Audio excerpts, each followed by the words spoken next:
Бисмиллахи-рахмани-рахим. Я эту видеокассету направляю на имя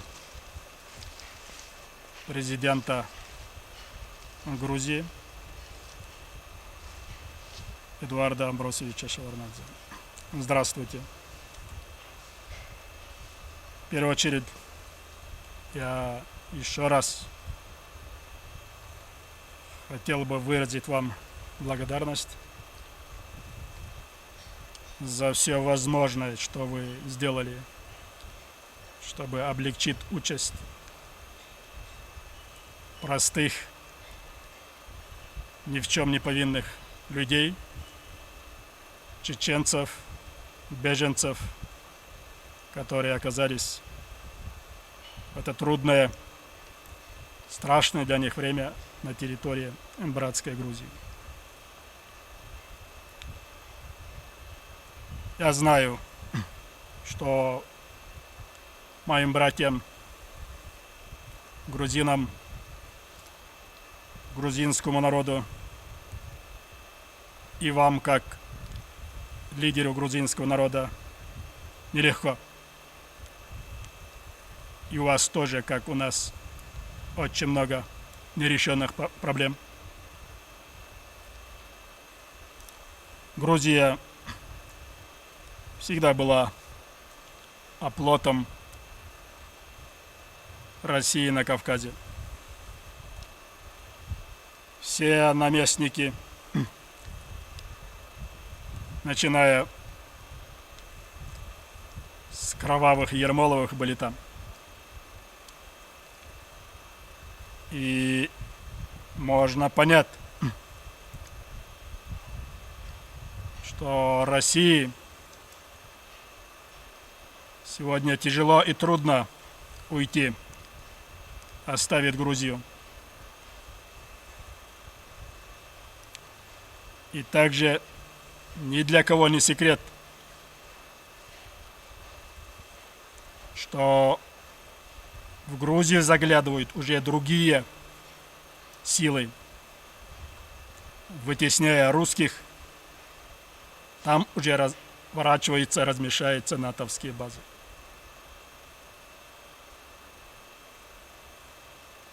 По-моему, вот что беспокоит российских руководителей, политиков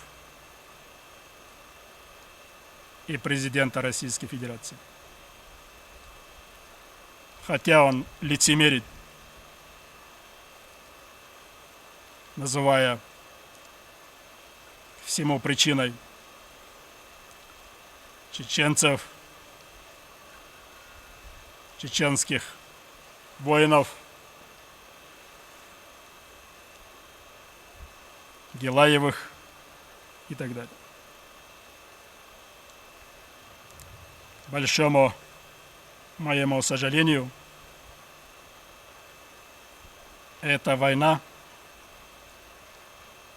и мы, чеченцы, сегодня стали как бы разменной картой противостояния между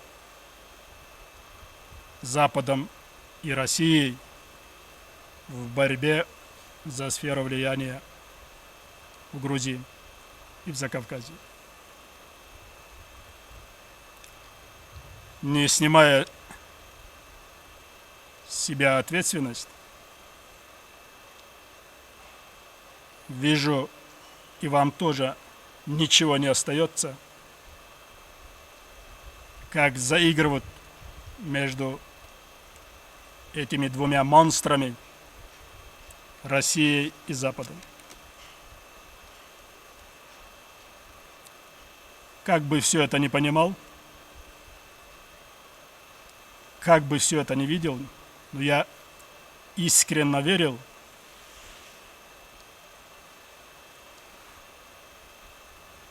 в твердой позиции, занятой вами в это трудное время, в этой войне по отношению к России, как бы мудрость, вашу дальновидность чтобы дальше мы и наши последователи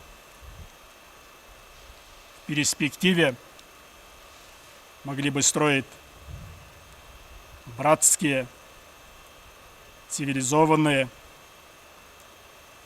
добрососедские отношения между нашими народами и государствами, как это делали наши предки.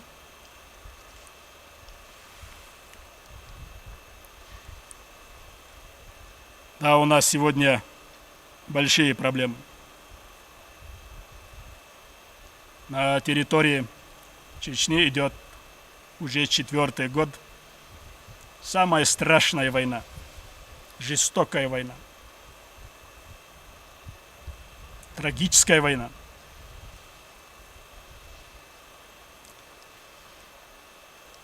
И понятно, что оттуда вам, наверное, трудно угадать, кто победит, кто выиграет, кто будет на высоте. И, наверное, когда вы отдавали 5 чеченцев, ни в чем не повинных, в руки наших палачей, то есть палачей нашего народа, у вас другого выбора не было. Вам сказали это сделать.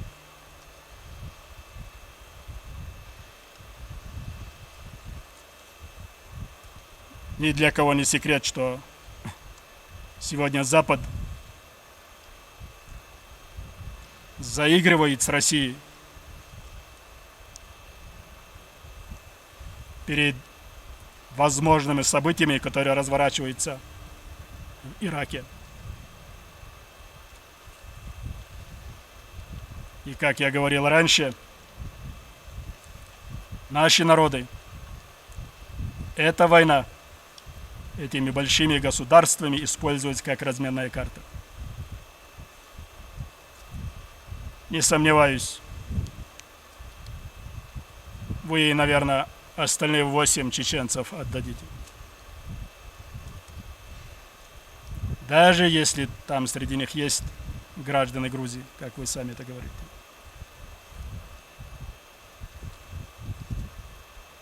Даже если вы не хотели, если бы даже вам совесть не заставляла бы это делать, вы все равно бы это сделали. Потому что, к большому нашему сожалению, в наших руках ничего нету. И нас никто не спрашивает. Нам только приказывают.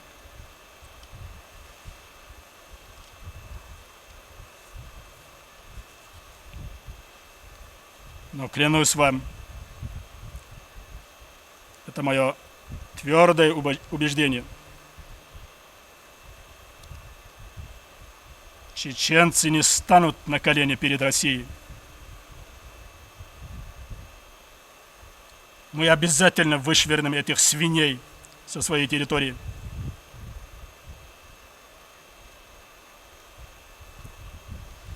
Никогда России не удастся поставить на колени чеченского президента.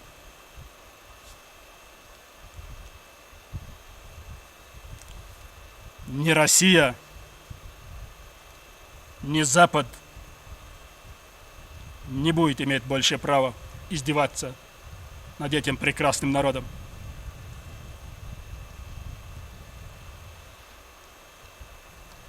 Россия ответит за все содеянное здесь сполна. Клянусь вам.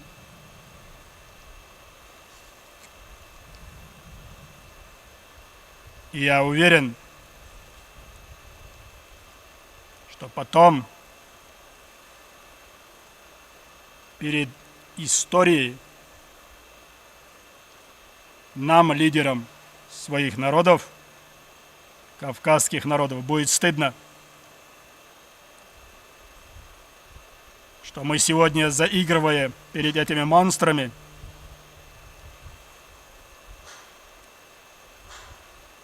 этими большими государствами забыли самое святое. Это добрые, хорошие традиции наших предков.